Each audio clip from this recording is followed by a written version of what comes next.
Shepard did everything right. More than we could have hoped for. Commander Shepard uncovered the truth. And still, it's not enough. We're at war. No one wants to admit it, but humanity is under attack. But they're sending her to fight Geth. Geth! We both know they're not the real threat. The Reapers are still out there. And it's up to us to stop them. The Council will never trust Cerberus. They'll never accept our help, even after everything humanity has accomplished. But Shepard, they'll follow her. She's a hero, a bloody icon. But she's just one woman. If we lose Shepard, humanity might well follow. Then see to it that we don't lose her.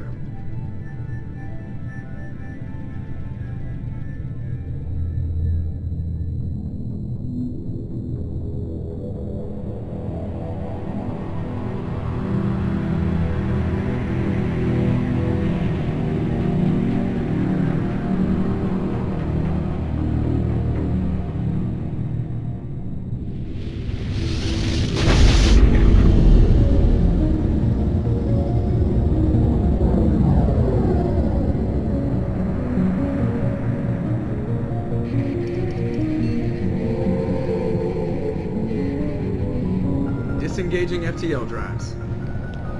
Emission sinks active. Board is green. We are running silent. We're wasting our time. 4 days searching up and down this sector and we haven't found any sign of Geth activity. 3 ships went missing here in the past month. Something happened to them. My money's on slavers. The Terminus system is crawling with them. Picking up something on the long-range scanner.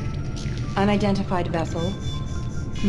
Looks like a cruiser. Doesn't match any known signatures. Cruiser is changing course. Now on intercept trajectory. Can't be. Stealth systems are engaged. There's no way a Geth ship could possibly... It's not the Geth. Brace for evasive maneuvers!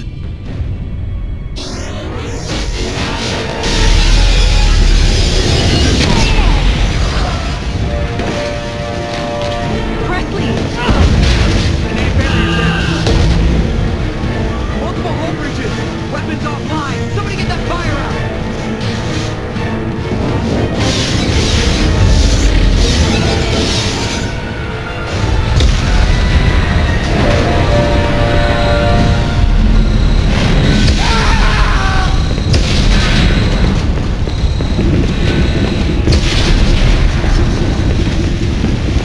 Shepard! Distress beacon is ready for launch. Will the Alliance get here in time?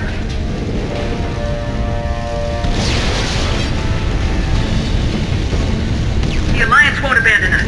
We just need to hold on. Get everyone onto the escape shuttles. Joker's still in the cockpit. He won't evacuate. I'm not leaving either. I need you to get the crew onto the evac shuttles. I'll take care of Joker.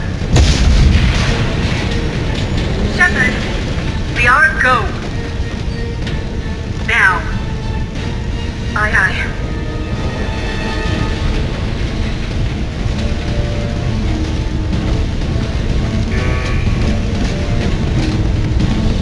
Everybody in! Go, go, go!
have to get out of here. No, I won't abandon the Normandy! I can still save her! The Normandy's lost. Going down with the ship won't change that. Yeah, okay. Help me up. They're coming around for another attack!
Just another routine mission. Why do they always say that before a mission? Of course it's routine. You haven't done anything yet. It's everything that happens along the way. The choices you make. The paths you choose. That turn the routine into anything but. Of course, that's how it started. A routine mission. Answering a distress call. And look where that got me. We were testing out the Normandy, Captain Anderson's new ship, when the distress call came in. An Alliance patrol on Eden Prime had been attacked. They'd seen something they couldn't explain. Whatever it was massive. I hit the ground with my lieutenant, Caden Alenko. Good kid, loyal, by the book, with a talent for biotics. We came across the lone survivor of the patrol, Gunnery Chief Ashley Williams. A soldier to the core. Tough, disciplined, ready to take on whatever came her way. Ashley joined up with us and took us to the spot where she lost her squad. That's when we saw it. The ship. Like nothing I'd ever seen. It was massive, scorching the colony and everything around it as it blasted away. We followed the path of destruction to an artifact, a beacon left by a long-dead race called the Protheans. The colony had dug it up, and whoever attacked them had tried to take it. Lieutenant Alenko made the mistake of getting too close. Hit him with some type of energy. I grabbed him and threw him out of the way. That's when it hit me. Hard. Every muscle in my body went rigid. I couldn't move. Could barely breathe. Everything went black. And then I saw something. Vision. Dream. A nightmare. By the time I woke up, we were halfway to the Citadel on our way to meet the Council. I was expected to explain what I'd seen. Anderson came along. So did Udina, our political representative on the Citadel. With those two heavyweights, it seemed reasonable we could persuade the Council that the ship we'd seen was a potential threat. As was the individual behind the attacks. The main suspect for the Eden Prime massacre was a Turian Spectre named Saren. He'd been seen by one of the survivors from the colony at Eden Prime, and there was some evidence to suggest that the ship was connected to Saren. But even Udina's pointed accusations weren't enough to convince the Council. They just couldn't believe one of their chosen elite Spectres could be guilty of something like that. They needed proof, which meant I needed proof. Fortunately, I wasn't alone in my search. Garrus, another Turian, wanted to help. A top agent for Citadel Security. Despite orders from his superiors that he shouldn't get involved, he told me he was suspicious of Saren and he had some useful leads. More importantly, he was willing to share them. That led me to Rex, the biggest, nastiest looking Krogan bounty hunter I'd ever seen. He turned out to be more than just a brute. It was his intel that led us to a fugitive with incriminating evidence on Saren. The fugitive turned out to be an energetic little Quarian named Tali. A tech expert with a knack for hacking, she'd procured some information on Saren. Evidence that proved Saren was dirty. Tali's evidence proved that Saren was responsible for the massacre on Eden Prime, and the immense warship we'd spotted was in fact Saren's flagship. But it went much further. Saren was trying to find a way to bring back a race of sentient machines from dark space. Machines allegedly responsible for cleansing the galaxy of all organic life. These Reapers were blamed for wiping out all life 50,000 years ago, including the Protheans, then disappearing back through the mass relays to dark space, leaving no trace that they'd ever been. That explained why Saren was after the beacon, and it made some sense out of my visions, but not much else. We couldn't convince the Council that the Reapers were a threat, but they agreed Saren had to be stopped. They stripped him of his Spectre status and gave me the honor of becoming the first human Spectre. My first task? Bring down Saren. Anderson decided to stay behind, giving up his ship, the Normandy. He told me I'd need it more than he would. He also pointed me in a direction. Liara, a Prothean expert, adept in biotics, and maybe most importantly, daughter of Benezia, Saren's top lieutenant. And like most Asari, as beautiful as she is intelligent, and born with a unique ability to meld with other species, Liara was able to help me decipher some of the vision the beacon had given me. Nothing concrete, but it gave me some clues.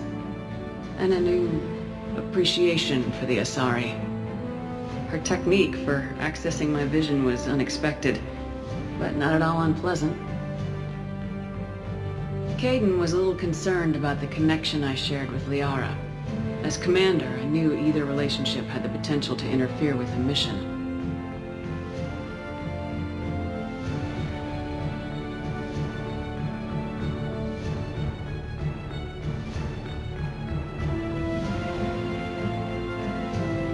I decided discretion was the better part of valor, and kept my focus on our goal, finding Saren. Thanks to Liara's help, we had our next lead, Benezia. Saren had taken her to Noveria, where he'd enslaved the queen of a dangerous race of insect-like creatures, the Rachni. He ordered Benezia to use the same technique Liara had used on me to extract information from the Rachni queen. The queen's drones were everywhere, and they were not happy. We had to fight through hundreds of them to get to Benezia. By the time we arrived, Saren was gone, with the information. I tried to reason with Benezia, but Saren had indoctrinated her. He had somehow acquired the ability to control people's actions and wills. Benezia wouldn't surrender, and Liara was forced to watch her mother die in her arms. And I was left with an angry, dangerous Rachni queen to deal with. She claimed her drones would do no harm if I released her, but the Rachni had terrorized the galaxy before. I couldn't do it. I wouldn't doom an entire species for past sins. And the Queen was true to her word. She left and took her army of drones with her.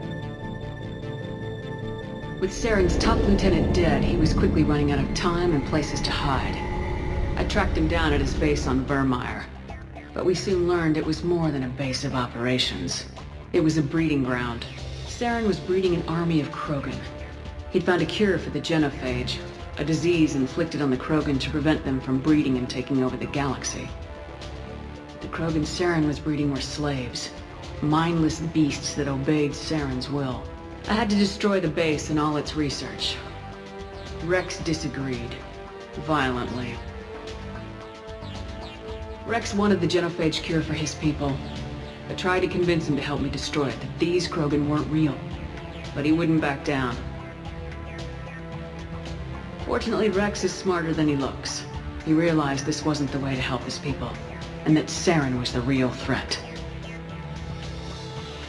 When we finally got to the center of the base, I realized just how close Saren was to completing his plan. He was already in communication with the Reapers. Sovereign, Saren's flagship we'd all assumed was just a ship, was a Reaper. It spoke to me, threatened me.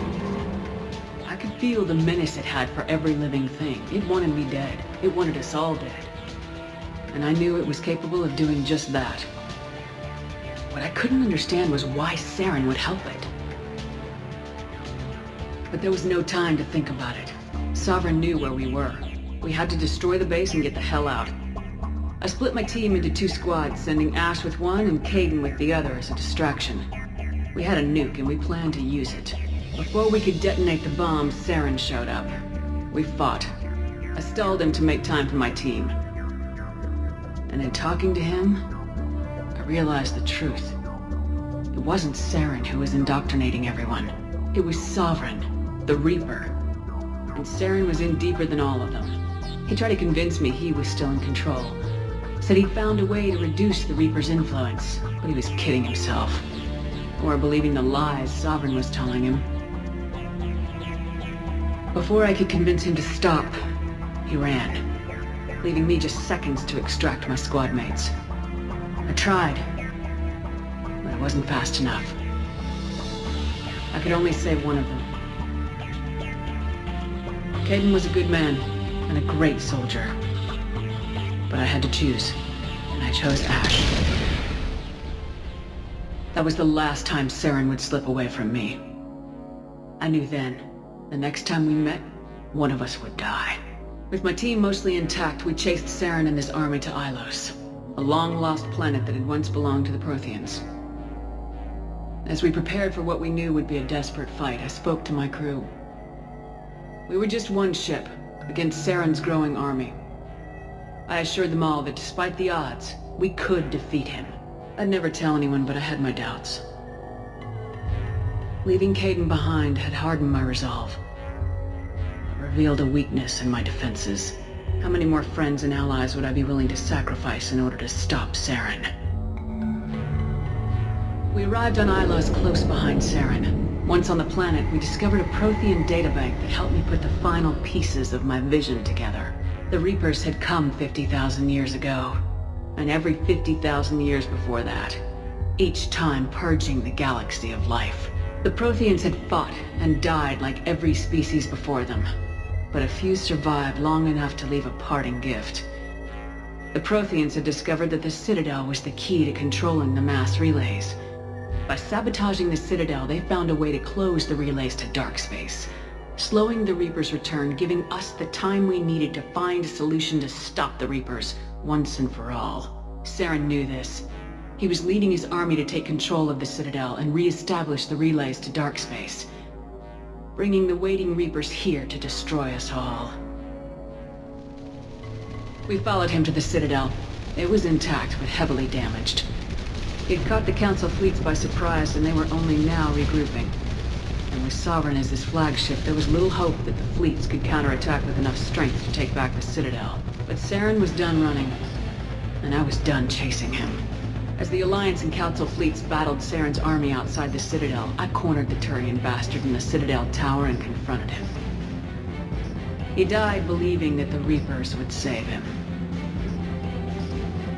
As I fought to regain control of the Citadel, the Council's flagship, the Destiny Ascension, fell under attack. Despite Saren's death, Sovereign and Saren's army continued to fight. The Council was aboard the Destiny Ascension and they were requesting assistance. But I knew in order to help them, I would have to put our human Alliance fleet in jeopardy. The Council had to be saved. They represented the hearts and minds of the galactic community. Without them, the fleets would be in disarray. Even with the Citadel back in my control, Saren defeated and the Normandy leading the combined galactic fleet, the battle against Sovereign, a single Reaper, was relentless. It took the combined fleets of humanity and the other races, but in the end, Sovereign fell. The costs were immense. While humanity's efforts in the war earned us our first seat on the Council, it was a hollow victory. The Reapers were still out there. I knew the fight was far from over, but as the one who'd led the fight against Saren, I was given new responsibilities. The choice of humanity's first counselor was left to me to decide. On the one hand, Udina, the lifetime politician, ruthless and ambitious. He would easily navigate the political landmines that would soon be placed before him. The other choice, Captain Anderson, the career soldier. Tough but fair. But a friend, and someone I could trust. Both great leaders in their own right.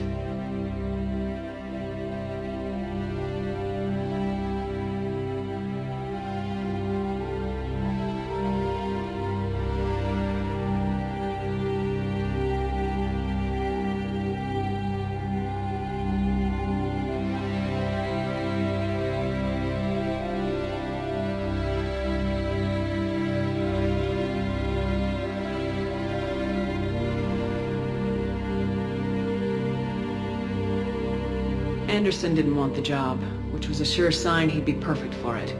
No ambition to get in the way. The war was over. The threat had passed. In time, the Council would rebuild itself. The Citadel could be repaired.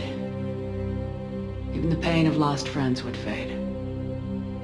But none of that mattered if the Reapers were still out there. And if they were all as powerful as Sovereign, we had to find a way to stop them. I had to find a way. I gathered my crew, took my ship, and went in search of answers. Officially, the Council would only say I was assigned cleanup duty, routing out any remnants of Saren's army. Just another routine mission.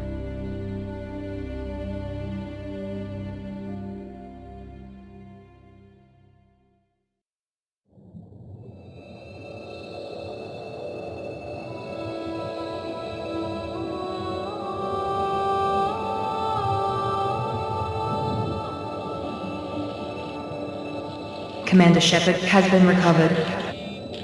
The Lazarus Project will proceed as planned.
On the monitor. Something's wrong. She's reacting to outside stimuli, showing an awareness of her surroundings.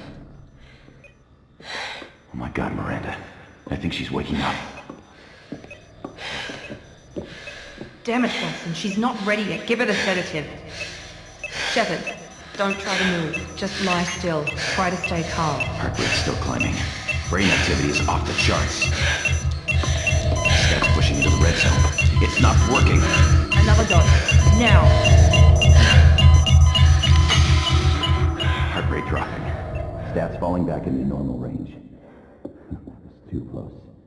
We almost lost her. I told you your estimates were off. Run the numbers again.